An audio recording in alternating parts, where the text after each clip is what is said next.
Hello there. I wanted to make a video about the making process of my new keyboard for work. I quite like it because it is comfortable to transport, it takes up almost no space in the backpack, and it is very light. For quite some time now, I have been commuting to work with my classic Corne, which has a high-profile wooden case. But even though I like it a lot, I wanted to look for a more portable option, since I need to go with a slightly emptier backpack. I found multiple models to print, but I didn't find any specifically designed for the wireless version that had a slim profile without being for the chock version, and at the same time had an interesting geometry. This design I came up with combined several ideas I took from other models and added a bit of elegance in some curves and a bit of refinement here and there.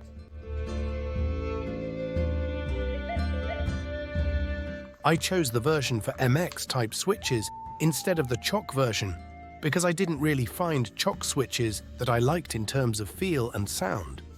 For this configuration, I chose Tecsee medium tactile switches, which have a lower profile than traditional switches, especially if combined with the correct keycaps. For me, after modifying them a little, they have a much better feel than the chocks I have tried and a quieter sound. Eventually, I will try the Acco 3 Pro Creamy Purple on this keyboard, which are ultra tactile and have become my favorites lately. So far, I like the profile of the keyboard and the comfort of the low-profile keys with the medium switches. I think I'll stick with this setup for a while. One thing that didn't appeal to me about the models I found online is the opening for the USB port. I made space for the cable connection, but hiding the connector from above. Many versions of Corne cases leave the USB connector uncovered, which I find not very nice. Another feature that allowed me the 3D printing was making the profile on the side of the screen higher, with an aggressive ramp angle, so the edge of the transparent acrylic would be more integrated with the rest of the case.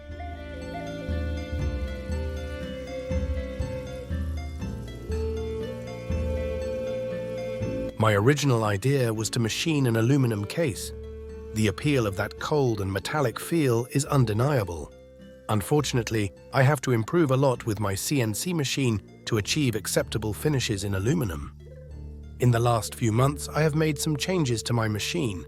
Maybe next summer I will try the aluminum version again, or maybe a version that combines aluminum and resin printing, which would be better for the quality of the Bluetooth signal. Everything related to the contour of the case was a slow and difficult modeling process. I struggled a lot with some of the chamfer joints, with the inner edge that supports the back plate, and with the angle on the side of the display. I learned a lot in this process, but it was a lot of hours and test prints invested.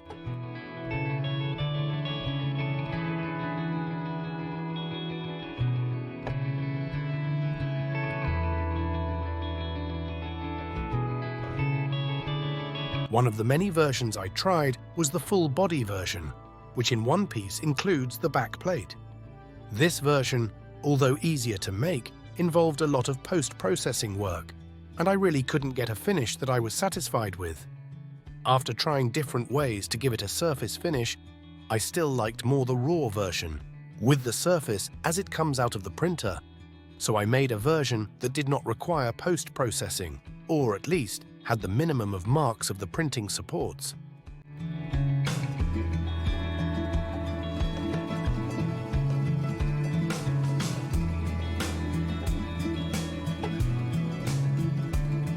The backplate turned out to be relatively easy to make, at least the machining setup was basic. I still had to make it twice. The second iteration was to improve the tolerances since they were too tight to assemble comfortably. Along with that, I wanted to add a little extra angle towards me by leaving the front folding leg much deeper into the plate than the other. So one of the tenting legs ended up at 3 mm deep and the other at 0.5 mm deep.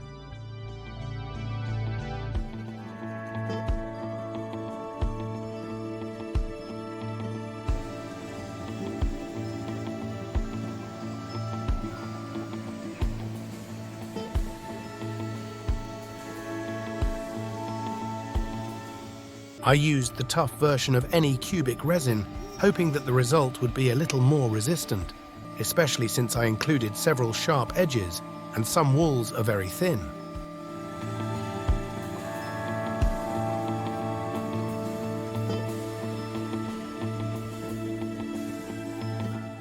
The arrangement parallel to the printer build plate was the one that finally gave me the best results.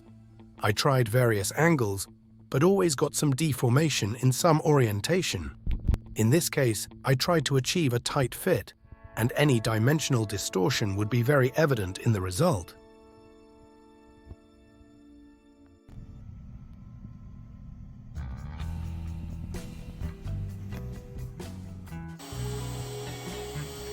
The backplate was machined from a 4mm sheet of acrylic. I could have used a thinner one, and the overall thickness of the keyboard would have been thinner, but I tried to balance the overall thickness and the depth in which the tenting legs were integrated so they don't look so out of place.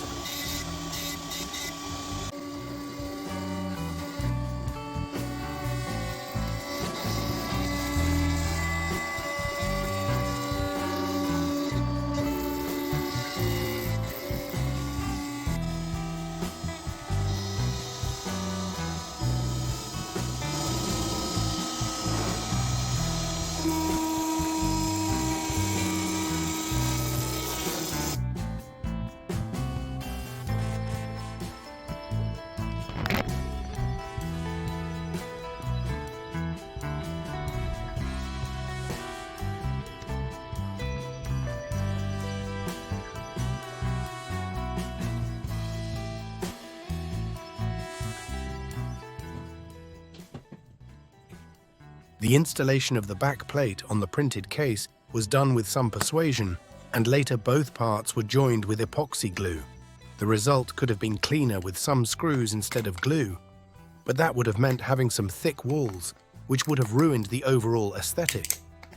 A version with RGB lights could have looked interesting in this configuration, but it wasn't really my idea for this keyboard.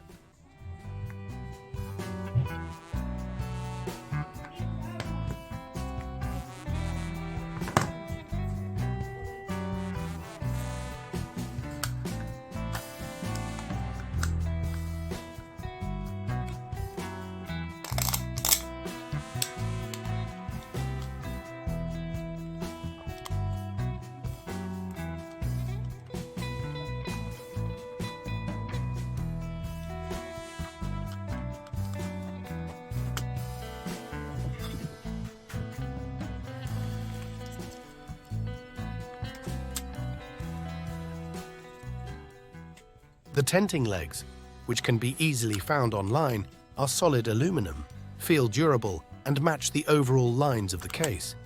In this item, I also opted for the easy way and installed them with double contact adhesive tape that it already came with. I did some resistance tests, and they are extremely difficult to remove once adhered.